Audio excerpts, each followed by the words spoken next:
jueza de lo juvenil sentenció a 8 años de prisión a los 2 menores que fueron detenidos tras la incursión armada en TC Televisión y que según la policía eran integrantes de los Tiguerones. El presidente Noboa vetó parcialmente la ley de acoso laboral que incluía respetar la desconexión digital y el tiempo de descanso. El derrame de petróleo en el río Quijos, que llegó a la central Coca-Cola Sinclair, y el retiro de funcionamiento de centrales termoeléctricas son 2 de las 3 causas de los apagones. Eli Angulo, alias Estimado, pieza clave en el caso Metástasis, reconocerá los hechos por los que es acusado. Mañana también rendirá su testimonio Mayra Salazar. El ex asambleísta y prófugo Ronnie Aliaga anuncia su desafiliación de la Revolución Ciudadana, mientras la fiscal Diana Salazar será recibida por la Asamblea para exponer los casos de narcopolítica y corrupción. Las protestas contra la minería en Palo Quemado continúan y hoy dejaron a esa comunidad sin servicio de agua potable. Anoche en Puéllaro, Pichincha, se llevó a cabo la procesión de las Andas, un ritual que viene desde el año 1750. Mientras las bandas de pueblo se preparan para acompañar con notas tristes en las procesiones. Los estadounidenses son evacuados de la convulsionada Haití en carros blindados y helicópteros porque las pandillas controlan amplios territorios. Televistazo estelar con Juan Carlos Aisprúa.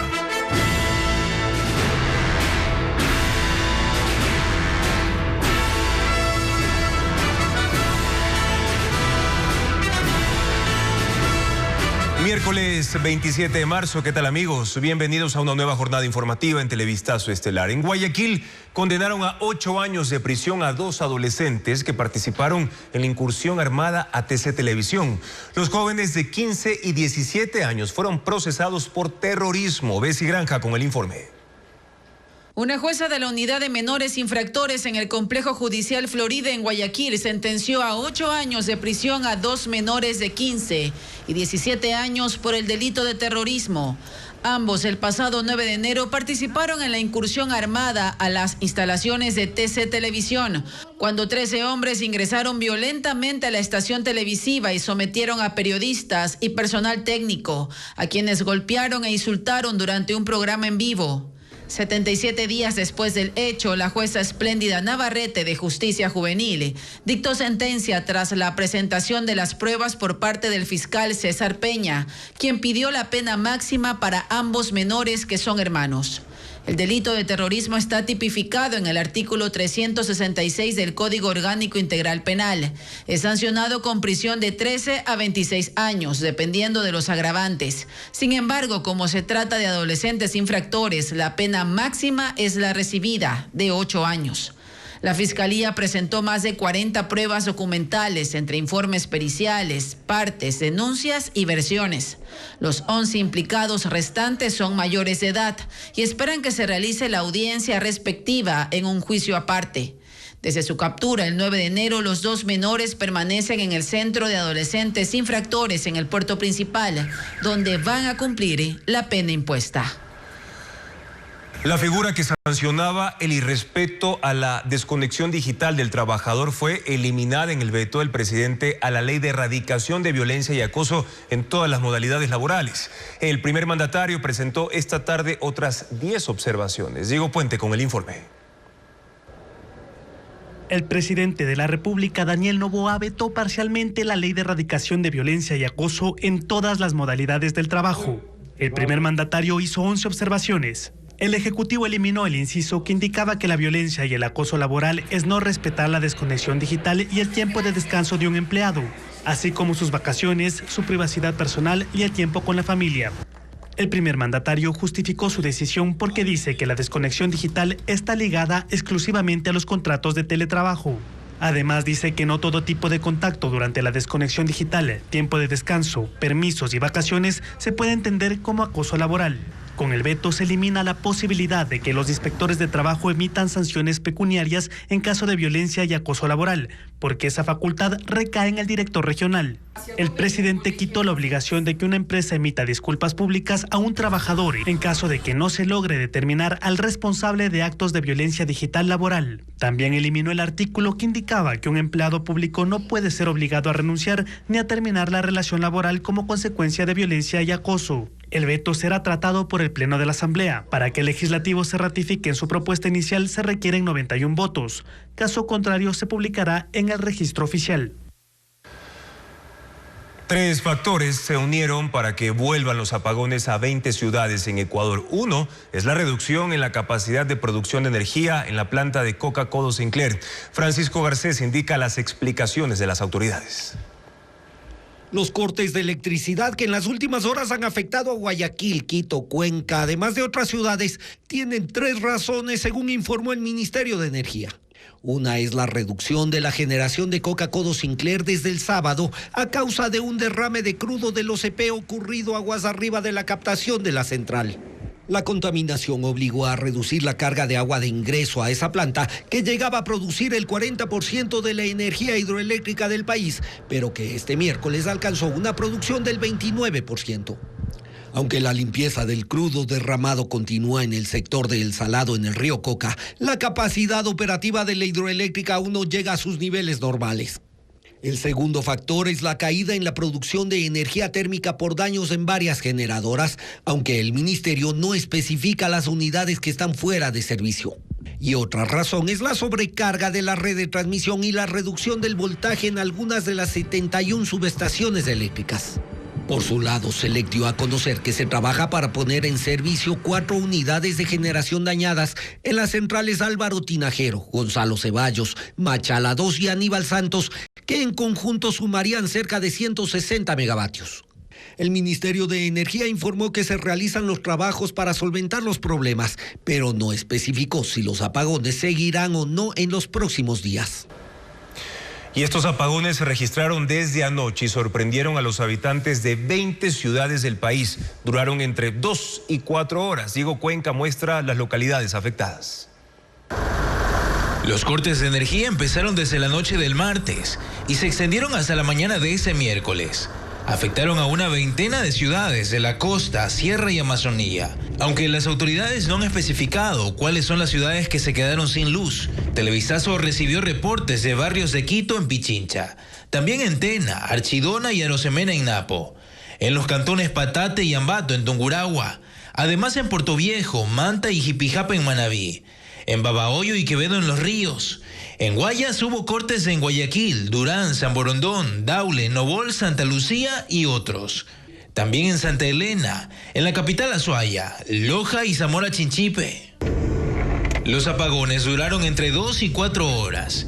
En Guayaquil la falta de energía empezó como a las 9 de la noche en el norte, noroeste y suroeste. Un equipo de Televistazo recorrió la ciudad y encontró barrios como el de La Chala, completamente a oscuras, y otras zonas del suburbio como la calle Portete, Cuenca, la 17 y Francisco Segura, que estuvieron sin servicio. En otros sectores como la vía perimetral, los conductores reportaron las calles completamente a oscuras.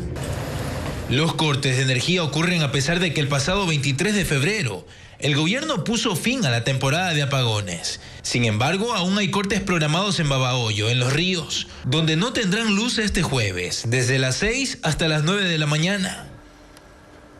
El derrame de crudo en el cantón El Chaco, en Napo, ha avanzado 40 kilómetros por el río Quijos. En sus márgenes están asentadas zonas ganaderas y agrícolas. Elizabeth Quesada con más del panorama en esa zona.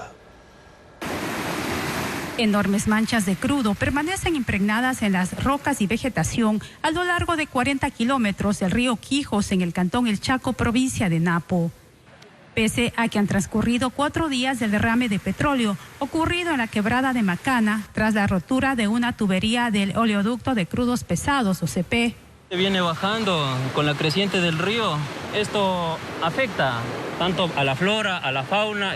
La mancha de crudo atraviesa 4 parroquias en donde habitan 3.600 personas.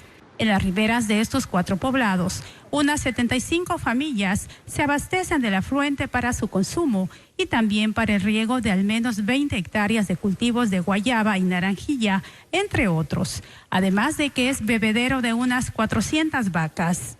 Por su parte, la empresa de oleoductos de crudos pesados reveló que aún no pueden precisar la cantidad de barriles de petróleo derramados. Nos encontramos cuantificando el volumen de crudo que hemos recuperado, estamos cuantificando también el volumen de crudo que se pudo contener en la parte alta de la montaña donde se dio el evento no deseado. Por ahora, OCP ha iniciado la limpieza del crudo. Para detener su avance, han instalado mangueras con bombas de succión. La limpieza del río podría tardar hasta 2 meses. El juez escuchará este jueves 4 testimonios anticipados del caso Metástasis. A Mayra Salazar, el amigo de Leandro Norero, y la fiscal Lidia Sarabia, se sumará Elibe Angulo, alias estimado operador principal del narcotraficante. Jacqueline Roda sigue este caso. Este jueves, la exfuncionaria de la Corte de Guayas y procesada en el caso Metástasis, Mayra Salazar, será trasladada desde la Casa de Confianza del Sur de Quito hasta la Corte Nacional de Justicia, bajo medidas de seguridad. Rendirá su testimonio anticipado con juramento y los abogados de los 51 procesados podrán hacerle preguntas. Sus chats con autoridades, jueces, policías, asambleístas y con el narcotraficante asesinado Leandro Norero, que fue su pareja sentimental, generan expectativas sobre la información que pueda confirmar o ampliar en su declaración. Además, se escuchará vía Zoom a Marcelo Lazo, amigo cercano de Norero, quien en su versión reveló nombres y detalles de la red que trabajó para él en la cárcel de Cotopaxi, y a la fiscal Lidia Sarabia, perseguida por el narco. Los 3 forman parte del sistema de protección. El juez Felipe Córdoba también autorizó que en la misma audiencia rinda testimonio anticipado Elibe Angulo, alias estimado, mano derecha de Leandro Norero. Según los cargos fiscales y los chats, era el encargado de sobornar jueces, cooptar policías, distribuir dinero ilícito y planificar sicariatos. Él será trasladado desde la cárcel 4 de Quito. Angulo está dispuesto a reconocer los hechos delictivos y ser sentenciado en un juicio abreviado. Otros 2 procesados, Daniel Salcedo y el ex juez Edison Curipayo, quieren sumarse y enviaron la petición para que se recepte su testimonio. Hasta el cierre del reportaje, el juez no lo concedió. Dispuso que justifiquen su solicitud. La jornada será larga. En la misma diligencia, la fiscal Diana Salazar pedirá al juez que revise las medidas cautelares sobre los bienes de todos los procesados y el incumplimiento de la presentación periódica de 2 implicados. Ronnie Aliaga, uno de los procesados por el caso Metástasis, se desafilió del movimiento Revolución Ciudadana. El exasambleísta utilizó su cuenta en la plataforma X para anunciar la decisión.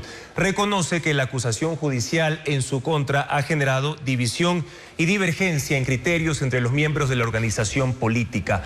Aliaga, que según la fiscalía es llamado en los chats con el alias El Ruso, fue el operador también político del narcotraficante Leandro Norero. Tiene orden de captura, está prófugo y su paradero es desconocido según la fiscalía. Estados Unidos acelera la evacuación de sus ciudadanos de Haití frente a la crisis de seguridad. Helicópteros militares los trasladan desde la embajada hasta República Dominicana, país fronterizo, pero antes deben transitar un trayecto lleno de peligros hacia la sede diplomática. El reto para los estadounidenses que intentan salir de Puerto Príncipe comienza con el traslado a la embajada de su país. Llegar allí implica conducir a través de un territorio controlado por pandillas. Viajan en vehículos blindados, previamente coordinados con los funcionarios norteamericanos en Haití, pero no es una garantía de que lleguen a salvo. Hay balaceras, barricadas e incluso cuerpos calcinándose en las calles durante el recorrido. Llegar a la sede diplomática además implica el sacrificio de dejar a sus seres queridos atrás. Es el caso de esta mujer que regresará a su casa en Nueva York con su hijo de 5 años, pero su madre no pudo ir. Los viajes se están programando con hasta 3 semanas de anticipación, pero no todos llegan a tiempo. Algunos rechazan dejar a sus familiares y otros no pueden llegar por los bloqueos y tiroteos. La misión de evacuación es peligrosa. El aeropuerto de Puerto Príncipe está cerrado y por eso los helicópteros parten desde la sede diplomática con un fuerte resguardo militar hacia República Dominicana. Quienes se quedan se sienten atrapados. Temen que el gobierno estadounidense los abandone en la zona de guerra en la que se ha convertido Haití. Incendios forestales afectan a 18 de los 32 estados de México. Las llamas han arrasado con zonas naturales protegidas, campos agrícolas y también viviendas, dejando ya 6 personas fallecidas. Las imágenes con Ileana Suárez. Las autoridades mexicanas confirman que hay 95 incendios activos, el número más alto en lo que va del año. El Centro de Prevención de Desastres indica que el 90% de los que ocurren en cerros y campos surgen por una extrema sequía que afecta a casi todo el territorio mexicano. Pero también hay casos provocados por actos de vandalismo o imprudencia. Las llamas han arrasado con 3.049 hectáreas de zonas naturales protegidas y zonas agrícolas. El fuego ha matado al ganado en algunas fincas y consumido viviendas e incluso ha afectado un cementerio en la ciudad de Nogales. Los bomberos combaten en 18 de los 32 estados y Veracruz es el más afectado en todo México. Aquí cientos de voluntarios han salido para ayudar a sofocar las llamas. 4 bomberos fallecieron combatiendo el fuego en la localidad de Donato Guerra, en el Estado de México. Otro murió por las lesiones en un hospital, mientras que un policía falleció al ser alcanzado por las llamas. El IES deberá generar facilidades de pago para quienes le adeuden aportaciones, fondos de reserva y obligaciones patronales, según la Ley de Turismo aprobada recientemente por la Asamblea. El Instituto de Seguridad Social tiene ya listo un plan para los empleadores. Patricio Díaz informa cuándo se lo aplicaría. La Ley de Fortalecimiento Turístico aprobada por la Asamblea entró en vigencia este lunes. En ella se incluyó una disposición transitoria en la que se dispone al IES generar facilidades de pago para quienes adeuden a la institución aportes, fondos de reserva y responsabilidades patronales. La norma señala que para obtener este beneficio no será necesario el abono como cuota inicial de los valores de intereses por mora, para lo que el Consejo Directivo del IES deberá emitir una normativa. El presidente del Consejo, Eduardo Peña, asegura que está listo un proyecto para dar facilidades a los patronos que adeuden al instituto. Y para que entre en vigencia solo se requiere la aprobación de la Superintendencia de Bancos. Patronos que por algún motivo, llámese pandemia u otro relacionado, cayeron en mora y le vamos a dar hasta 7 años plazo para pagar esas acreencias. La facilidad económica es 84 cuotas mensuales. La deuda patronal con el IES llega a 2.400 millones de dólares. El 40% se considera incobrable, por lo que el objetivo es recaudar al menos una parte de los 1.400 millones restantes. Los empleados de esos patronos, además, podrán recibir otra vez los servicios del instituto. Es decir, tendrán que firmar los convenios de pago para que de esa manera vuelvan a tener los beneficios, sobre todo los empleados. Porque el momento que el patrono esté en mora, nosotros no podemos brindarle beneficios a sus empleados. Estas facilidades de pago incluyen a quienes también adeudan aportes o fondos de reserva como afiliados voluntarios o del Seguro Campesino. Todos los afiliados voluntarios, empresarios que estén atrasados, todos pueden calificar para hacer el convenio de pagos. El IES espera que la aprobación de la Superintendencia de Bancos a esta reforma para dar facilidades de pago se produzca en los próximos días.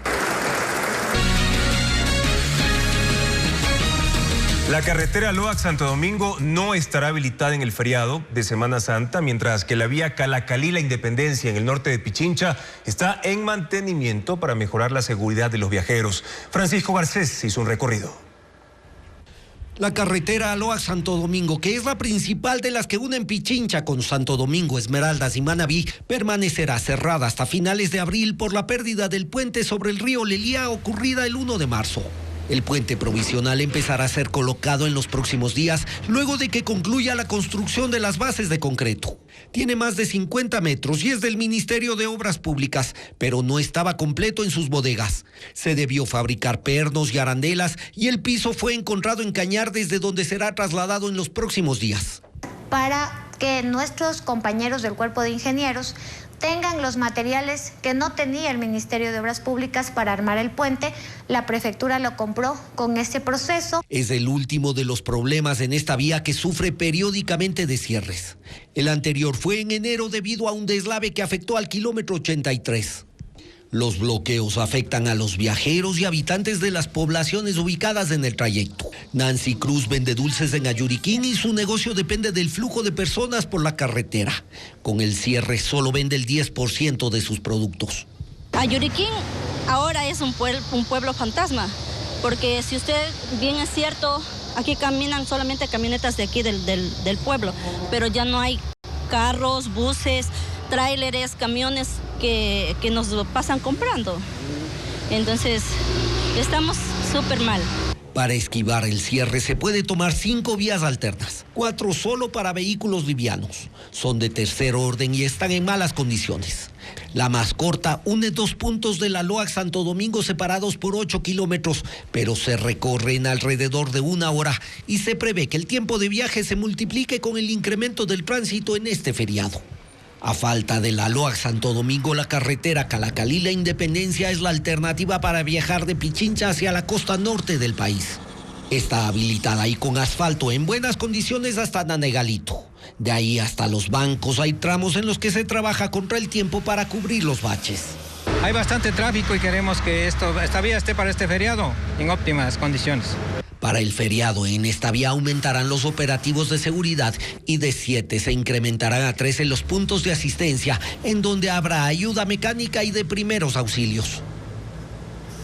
3 vías se mantienen cerradas y 46 parcialmente habilitadas en el país debido a la época lluviosa. Deslizamientos y socavones también son parte de los daños, como lo informa Luis Alfredo Zúñiga. En las vías de 18 provincias aún son evidentes los estragos de la época invernal. Así ocurre en 49 carreteras. De esas, 3 permanecen cerradas. 2 están en Santo Domingo de los Áchilas, como la Concordia Puerto Nuevo, en el kilómetro 23, donde ya se instaló un puente Bailey, pero aún no se confirma cuándo será transitable. La vía LOAC Santo Domingo también está cerrada por la caída de un puente en el kilómetro 82. En la provincia de Chimborazo, la carretera Riobamba, Balvanera, Alausichunchi está cerrada por deslizamientos en el sector casual. Otros 46 caminos están parcialmente habilitados, como Esmeraldas Quinindé, al igual que con la carretera Chone-Pimpiguasí en Manaví, por el hundimiento de la calzada en el kilómetro 13. En Tungurahua se reportó un socavón y el colapso de un muro en la vía Baños Puyo, mientras que en Azuay hay hundimientos en 10 tramos de la carretera Cuenca-Girón Pasaje y desprendimiento de rocas en el kilómetro 90 de la cuenca Molleturo-Lempalme. Además, se mantienen trabajos en la provincia de Morona-Santiago, donde la vía Macaspuyo está parcialmente habilitada luego del desbordamiento del río Upano. Si usted desea viajar este feriado, las rutas alternas están disponibles en las redes sociales del Ministerio de Transporte y Obras Públicas. El expresidente de la República, Osvaldo Hurtado, considera que las elecciones en Venezuela no son un proceso libre, sino un teatro para aparentar ante el mundo que allí existe democracia. Hurtado exhortó a América Latina a condenar al gobierno venezolano. Si alguien tenía dudas de lo que Osvaldo Hurtado piensa acerca de Venezuela y de su gobierno, él se encarga de dejarlo muy en claro. En Venezuela no hay democracia desde que gobernó Hugo Chávez. Maduro ha perfeccionado y ha llevado al extremo la dictadura de Chávez.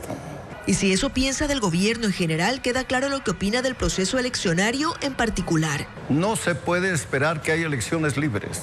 Este que está en marcha y que ha inhabilitado a opositores como María Corina Machado para dejar solo a candidatos sobre los que también tiene una descripción. Un grupo de esbirros, porque hay que llamarlos así, porque eso es lo que son, como si el mundo estuviera habitado por idiotas que van a creer este cuento.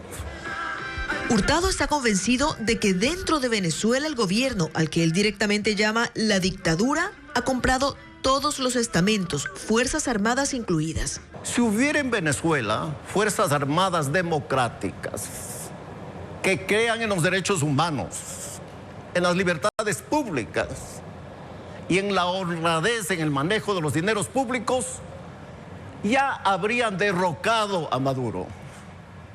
Porque derrocar a una dictadura es una obligación moral de los soldados. Pero un hombre solo.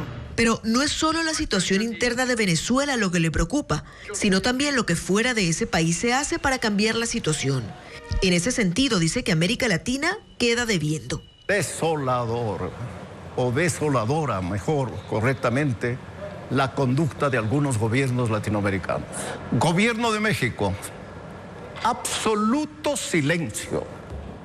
¿Dónde está una declaración del presidente Da Silva y del presidente Petro condenando lo que acaba de ocurrir en Venezuela, que es un fraude electoral anticipado? Las elecciones en Venezuela serán este 28 de julio, día que coincide con la celebración del nacimiento de Hugo Chávez. Estados Unidos pide que el régimen venezolano permita postularse a todos los candidatos, incluso opositores. La Casa Blanca expresó su preocupación por los impedimentos para la inscripción de María Corina Machado y luego de su reemplazo, Corina Lloris. La líder opositora asegura que Nicolás Maduro ha escogido quienes pueden participar en la contienda. Pedro Jiménez con los detalles. El ambiente preelectoral en Venezuela es visto con preocupación cuando quienes se consideran la verdadera oposición están fuera de la contienda. La vocera de la Casa Blanca, Karine Jean-Pierre, manifestó que están profundamente preocupados por la decisión del Consejo Nacional Electoral, de línea oficialista, de impedir el registro de la candidatura de Corina Lloris, designada por María Corina Machado, quien está inhabilitada por el régimen. Y señala que mantener el alivio a las sanciones impuestas por Estados Unidos contra Venezuela depende de que el gobierno de Nicolás Maduro respete los llamados acuerdos de Barbados sobre la promoción de derechos políticos y garantías electorales para todos. Así también el gobierno uruguayo, a través de su canciller Omar Paganini, manifestó que el proceso electoral en Venezuela se ha desvirtuado por completo. También indica que Venezuela se consolida como una dictadura. Nicolás Maduro y otros 12 candidatos estarán en la papeleta electoral. Solo 2 aparecen inscritos por listas de la oposición. La plataforma de la Unidad Democrática, a la que se le negó la postulación de Corina Lloris, logró inscribir a última hora a Edmundo González Urrutia, mientras que el partido Un Nuevo Tiempo postuló al gobernador de Zulia, Manuel Rosales, a quien señalan por estar cerca del gobierno. Si el régimen elige los candidatos, no son elecciones. Tenemos que luchar por verdaderas elecciones. Situación que rodea a las próximas presidenciales en Venezuela, programadas para el 28 de julio. 6 ecuatorianos fueron detenidos cuando transportaban 1.48 toneladas de cocaína a El Salvador. El presidente de ese país, Nayib Bukele, dijo que el cargamento de droga valorado en $37 millones era trasladado en una lancha por el estero de Jaltepeque, cuando fue interceptada por la Marina. 3 guatemaltecos también fueron capturados.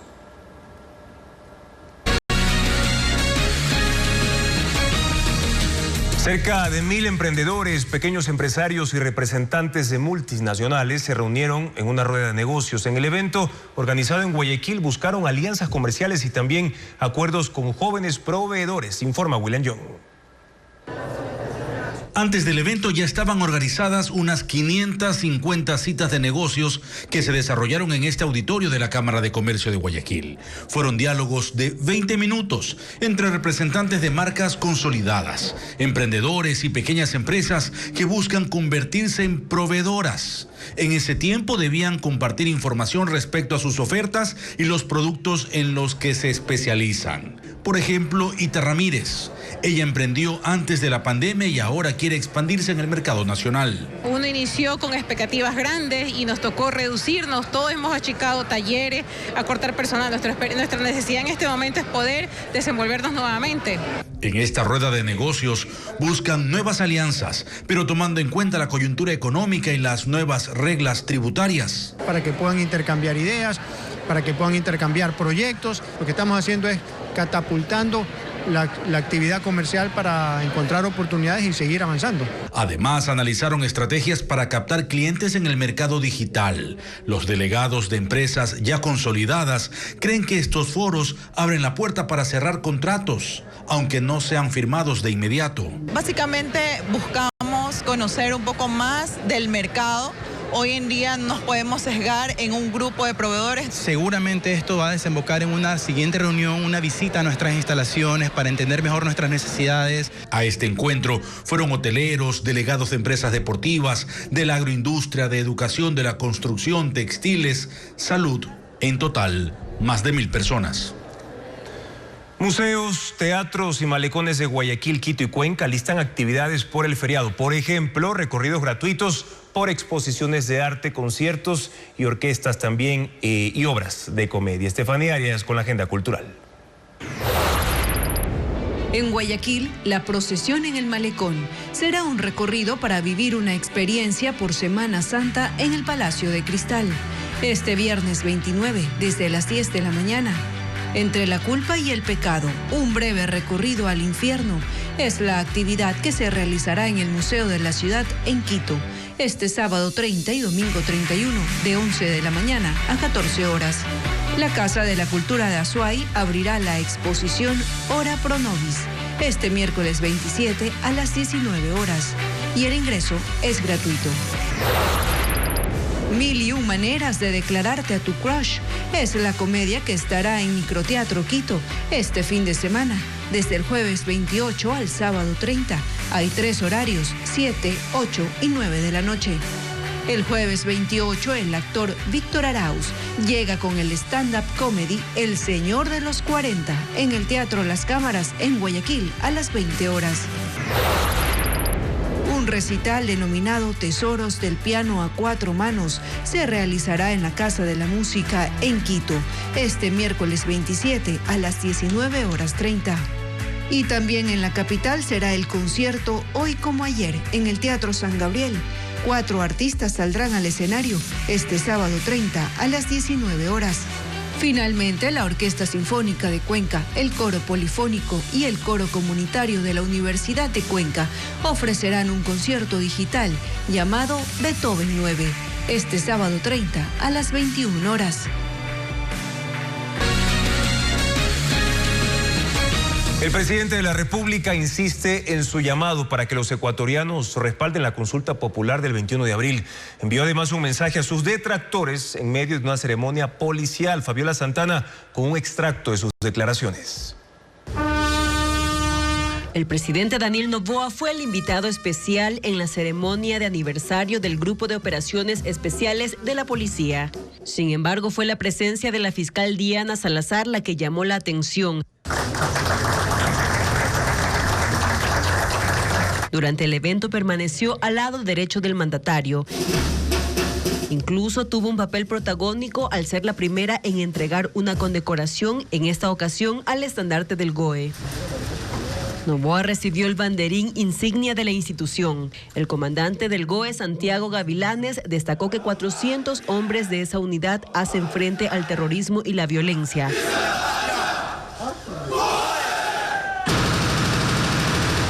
Nueve de ellos fueron condecorados, pues terminaron heridos durante un pasado operativo en la cárcel regional de Guayaquil. La ministra Mónica Palencia insistió en que los índices de violencia siguen a la baja.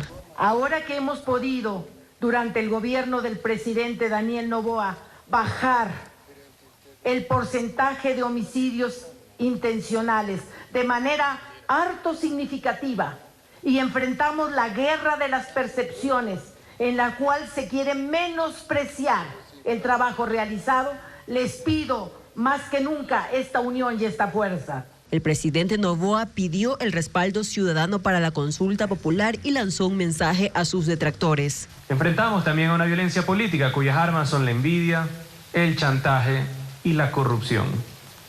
Y ni hablar pues la cantidad de insultos y amenazas que recibo yo todos los días, el cual ya se ha vuelto una costumbre, pero aún así los recibo con honor, ya que vienen de tontos útiles, de terroristas, de prófugos y de líderes falsos.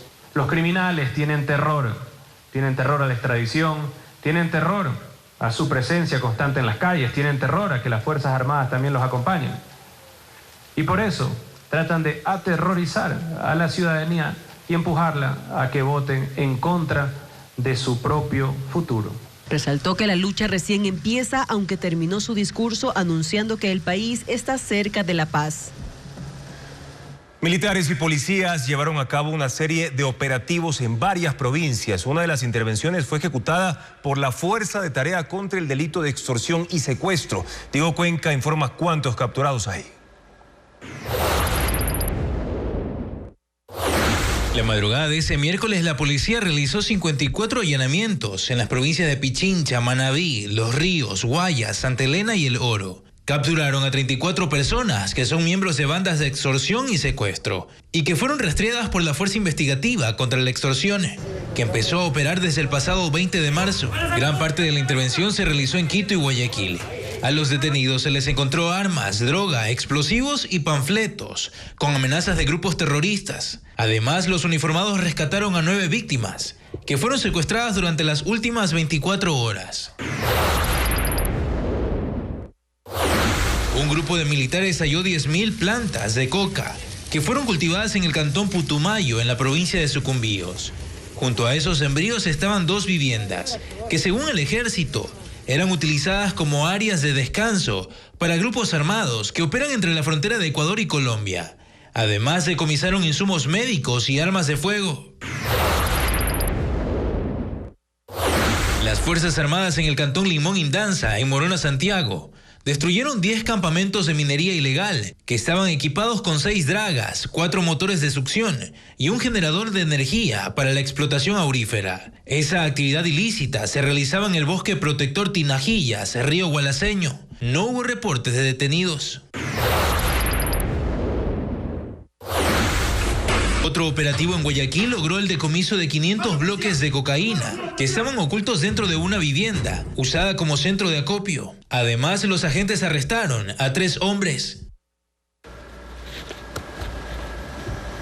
El proceso contra Jorge Glass por peculado en el caso Reconstrucción de Manabí tendrá 6 nuevos implicados.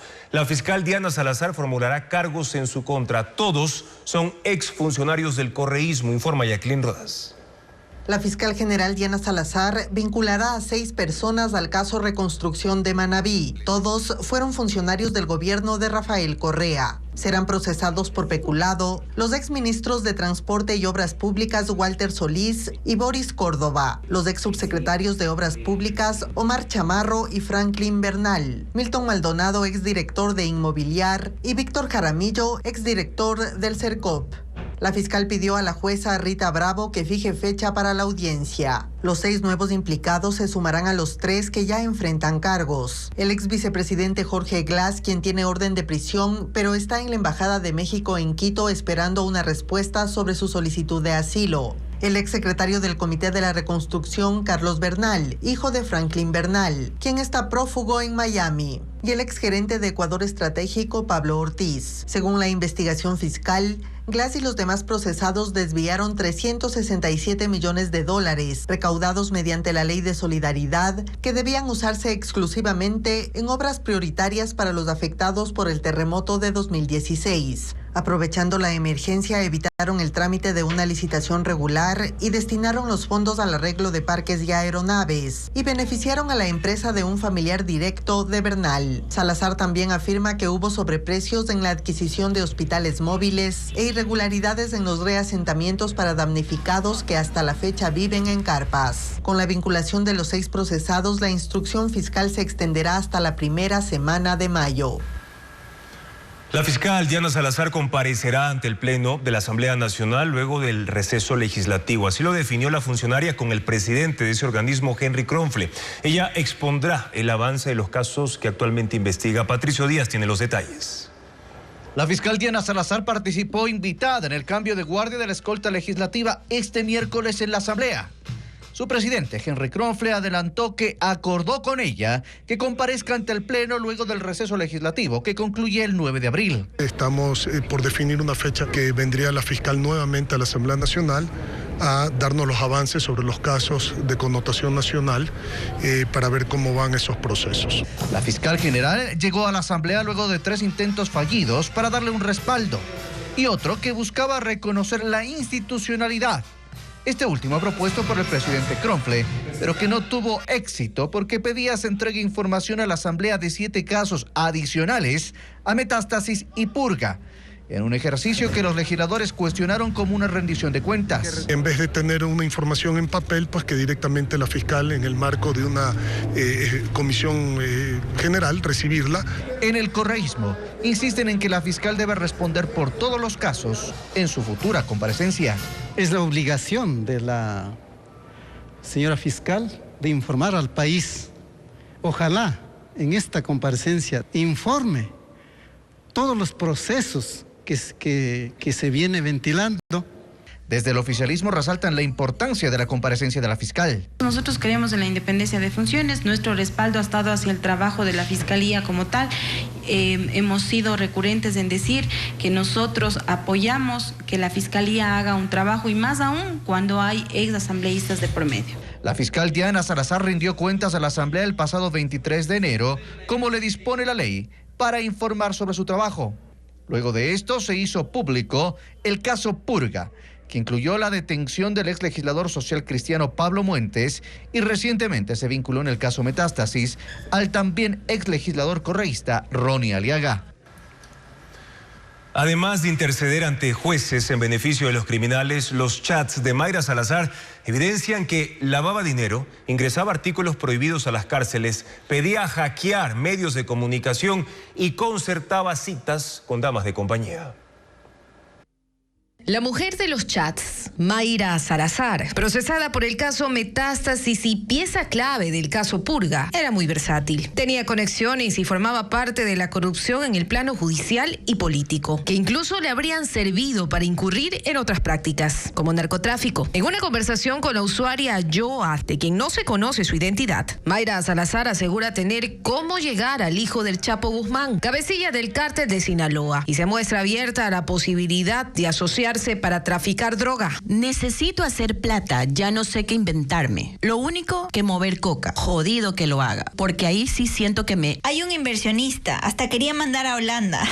Aún no se ha hablado con el duro, pero se está esperando a ver qué mismo. ¿Y qué hay que hacer? Yo tengo un man, pana en México, está con el hijo del Chapo. ¿No quiere invertir? Y el man se fue auspiciado por él a estudiar allá, a convalidar el título de abogado, para que lo defienda allá. Con otro contacto, el exfuncionario del SRI, Carlos Grijalva, habla de lavado de dinero. Empezaste a lavar. Ja, ja, ja, ja. ¿Viste que todo se puede en esta vida? Préstame 200,000. ¿De a cómo quieres los billetes? Pero tienen polvo, porque está en una caleta. No importa, yo los limpio y los lavo. Como presidenta de una fundación, Mayra Salazar hacía labor social en cárceles. Eso le servía para planificar el ingreso de artículos prohibidos a los penales. Otro delito. Además, manejaba un troll center, en el que ordenaba publicar videos de grupos delictivos y contenido político, relacionado a figuras del correísmo. Con ellos trabajó en varias campañas electorales. Juez de garantías penitenciarios otorga el traslado del PPL Iván Espinel por sufrir colitis ulcerosas. El MSP ha confirmado que en el Hospital Monte Sinaí no cuentan con la medicina o fármacos necesarios para su tratamiento. Haz hilo. Y pedía desaparecer otros contenidos, como se evidencia en una conversación con su pareja sentimental Cristian Barberán. Necesito que vulnere el servidor del medio de comunicación Plan B y elimine una noticia para que cuando digiten el nombre del amigo no salga nada. Es solo un link. Pásame el link de la noticia. Y a personajes con poder, Mayra Salazar les conseguía damas de compañía, como también consta en uno de los chats con la usuaria Catherine. Hola nena, consulta, ¿tienes alguna chica de TV? ¿Qué AAA tiene ahorita? Ya te mando, bebé. 700 son top y bla, bla, bla, reina. Ya le digo a mi amigo. Salazar hasta alquilaba casas, como una cercana al puerto de Guayaquil que describió como un búnker y que quería ofrecerle al cabecilla de los choneros, alias Fito, porque podría servirle para el negocio, es decir, el acopio y tráfico de drogas.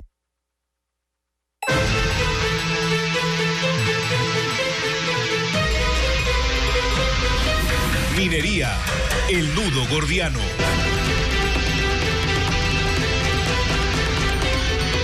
Los disturbios en la parroquia Palo Quemado suben de tono. Grupos opuestos a la explotación minera cortaron el paso de agua a esa localidad, dejando sin el servicio a 160 familias. En la vía de acceso al recinto La Florida, 7 kilómetros al occidente de la parroquia Palo Quemado en Cotopaxi, un grupo antimineros de 50 personas lanzaban explosivos artesanales a 30 policías, quienes respondían con gas lacrimógeno. Sucedió a mediodía de este miércoles mientras los manifestantes intentaban llegar hasta el centro de la parroquia Palo Quemado para evitar que continúe la socialización para la consulta previa a la explotación minera. Con el resguardo de 220 policías y 100 militares, a las 8 de la mañana se instalaron las mesas técnicas del Ministerio del Ambiente para la socialización, pero esta vez apenas asistieron 20 pobladores quienes denunciaron que están siendo amenazados por grupos antimineros.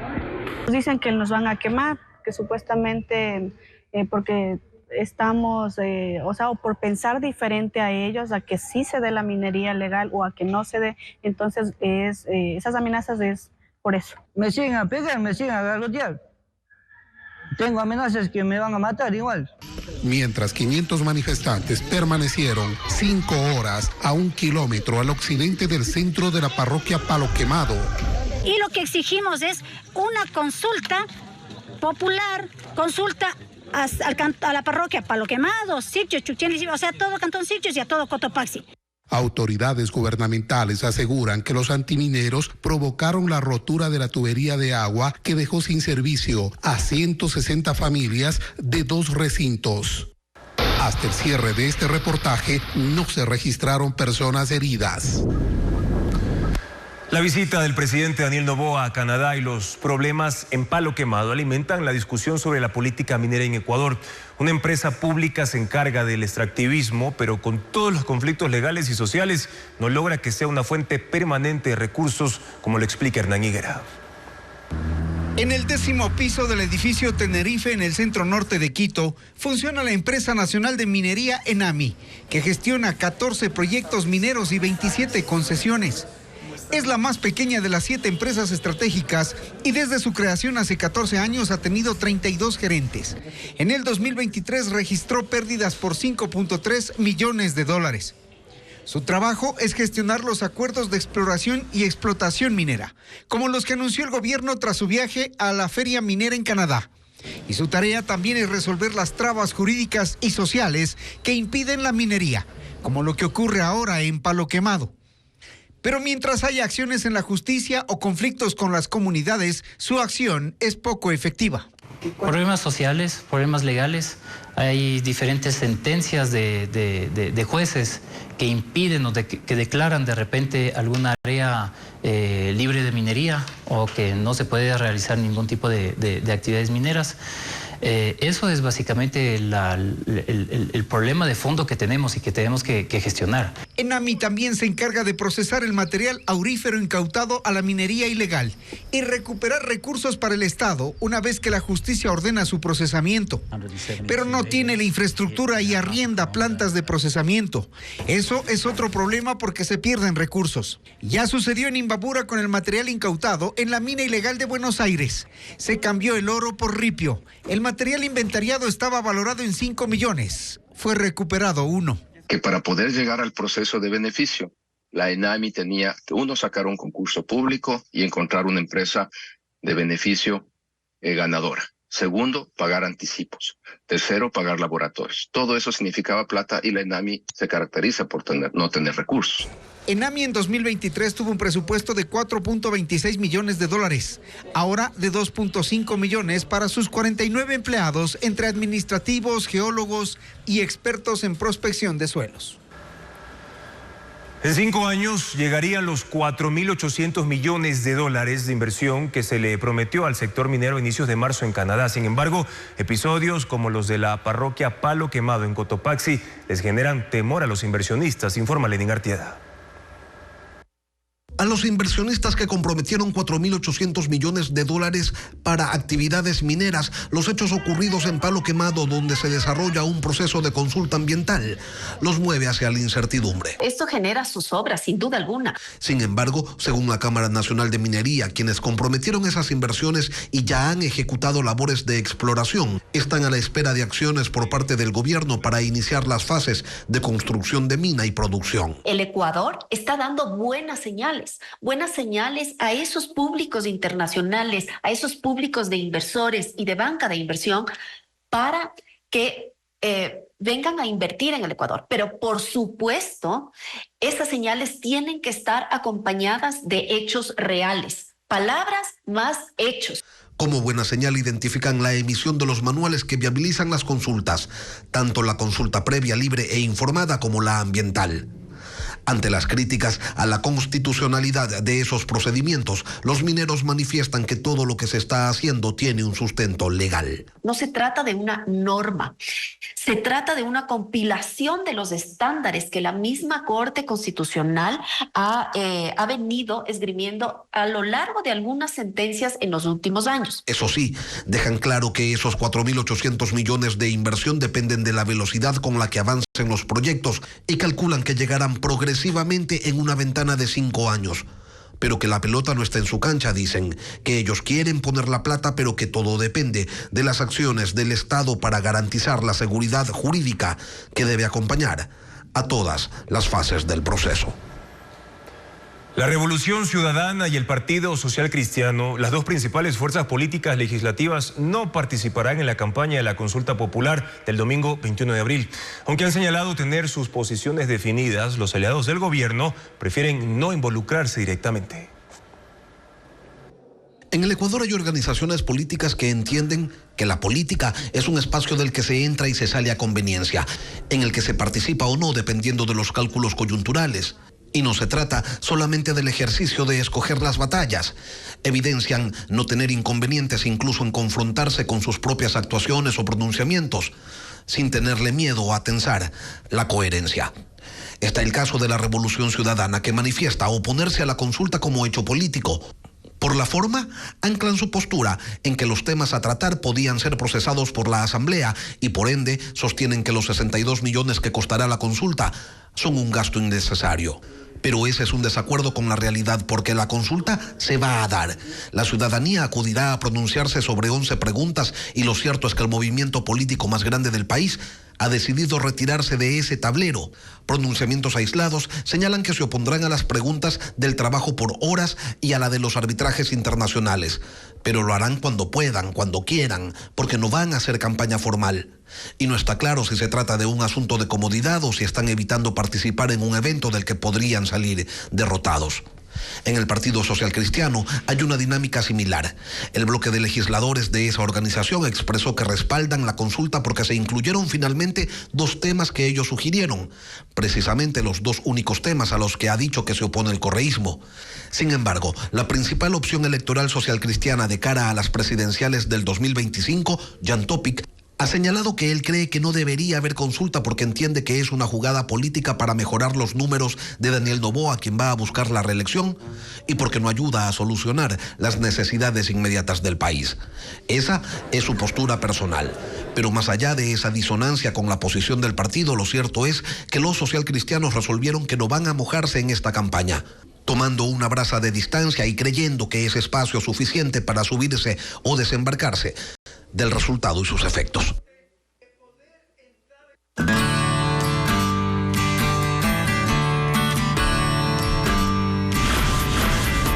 Semana Santa, tradiciones y fe. La procesión de las andas en la parroquia de Puellaro es una de las tradiciones más vistosas de Semana Santa. Anoche, pobladores y turistas presenciaron este acto lleno de luz y fe. Carla Delgado nos cuenta más.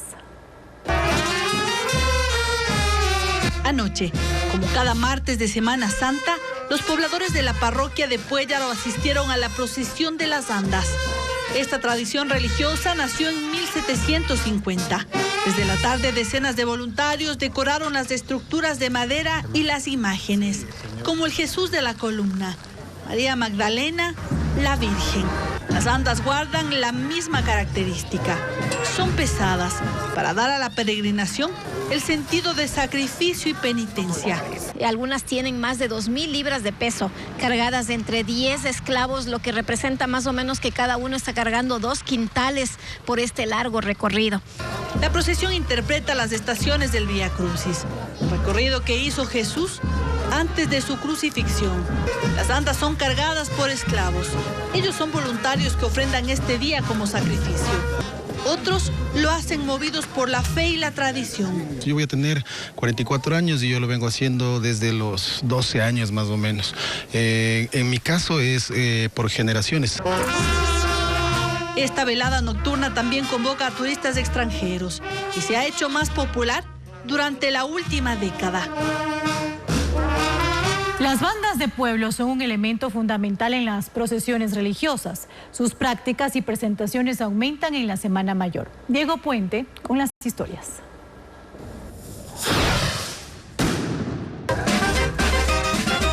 Las bandas de pueblo son sinónimo de música, fiesta y diversión.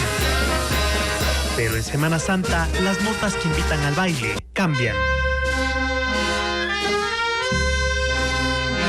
Entonan marchas fúnebres para acompañar las procesiones del Viernes Santo.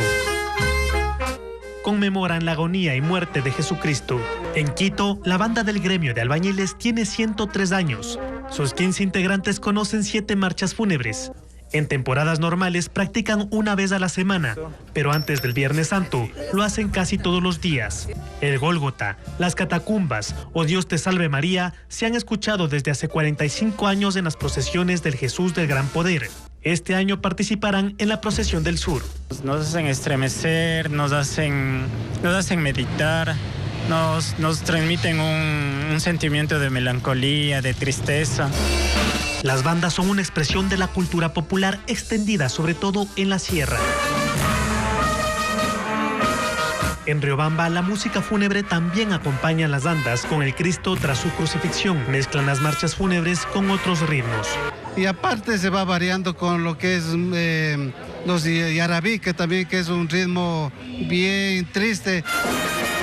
María Chacha es una de las pocas integrantes mujeres. A los eventos religiosos no puede faltar. Es la fe, es lo único que nos motiva a seguir adelante. Los integrantes de las bandas que oscilan entre 7 y 15 son profesores, taxistas, artesanos o comerciantes. Una presentación puede costar por hora entre $100 y $120. Para una procesión, el contrato es mínimo de 4 horas. En casos, no cobran. En una banda hay saxofones, trompetas, clarinetes, trombones, bombos, jazz y platillos. Hermandades, bandas de pueblo, institucionales y aficionados salen a las procesiones para acompañar con sus notas tristes la pasión de Cristo. 2 procesiones multitudinarias se llevaron a cabo en Riobamba y Cuenca por Semana Santa. Miles de personas acudieron a esas peregrinaciones previas al Viernes Santo. Ángel Pilatuña nos muestra estas manifestaciones de fe. El recorrido inició en la iglesia de la Concepción, de donde sacaron la escultura de madera elaborada en 1650 y que luego de ser rescatada de entre escombros tras el terremoto de febrero de 1797, se convirtió en el elemento imprescindible de esta peregrinación que data desde 1849. Este año movilizó a 10.000 personas por el centro histórico de la ciudad. Fueron casi 5 horas de trayecto. Niños y adultos representaron a personajes alusivos a la pasión y muerte de Jesucristo. También hubo los populares cucuruchos y unas 80 bandas de músicos. Yo sigo esa tradición por fe y por respeto. Fueron 40 cuadras de recorrido por el centro histórico de la ciudad. El acto culminó en la Plaza Roja con una misa campal. En Cuenca, luego de 50 años, se retomó la noche de este martes la procesión de los Pasos. 20.000 personas partieron desde el Parque San Blas hasta la Catedral La Inmaculada portando faroles. Con las esculturas de 7 iglesias de la capital Azuaya, se emularon etapas de la vida de Cristo, como la Última Cena y su crucifixión, por ello el nombre de los Pasos. Fueron 20 cuadras de recorrido de esta procesión que tuvo su origen en 1920, pero en 1974 se suspendió por orden del párroco de aquel entonces. Este año se reanudó la tradición con 3 bandas de pueblo y cucuruchos. Fue un recorrido de 4 horas como preámbulo al Vía Crucis que se realizará este Viernes Santo en la ciudad.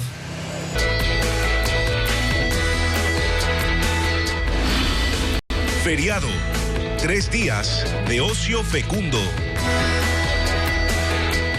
Una experiencia única se vive en las cascadas del Batán, en el cantón Penipe, en la provincia de Chimborazo. Sus 2 rutas cautivan a los exploradores. Ángel Pilatuña con las imágenes.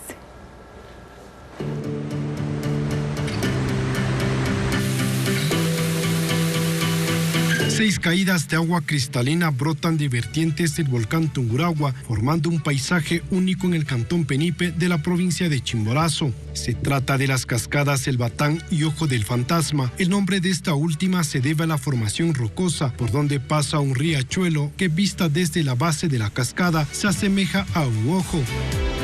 Para poder explorarlas hay 2 rutas que parten desde la comunidad Pungal de Puela. La ruta corta, perfecta para aquellos que buscan un paseo tranquilo a lo largo de un sendero de 100 metros. Son aproximadamente 5 minutos de caminata, y el trayecto más desafiante, que implica un recorrido de 2,5 kilómetros por un camino de espesa vegetación que bordea la montaña y donde se encuentran pequeñas piscinas de aguas termales que emergen del volcán.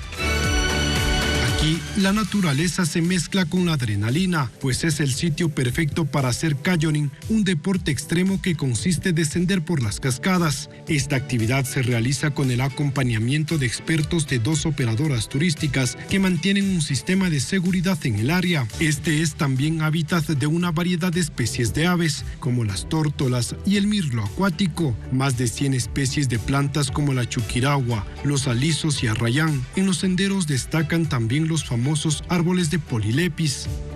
Como parte de un compromiso continuo con la conservación, desde el 2023, personal del municipio de Penipe vigila y protege esta zona a diario. Anualmente llegan aproximadamente 8,000 visitantes a las cascadas.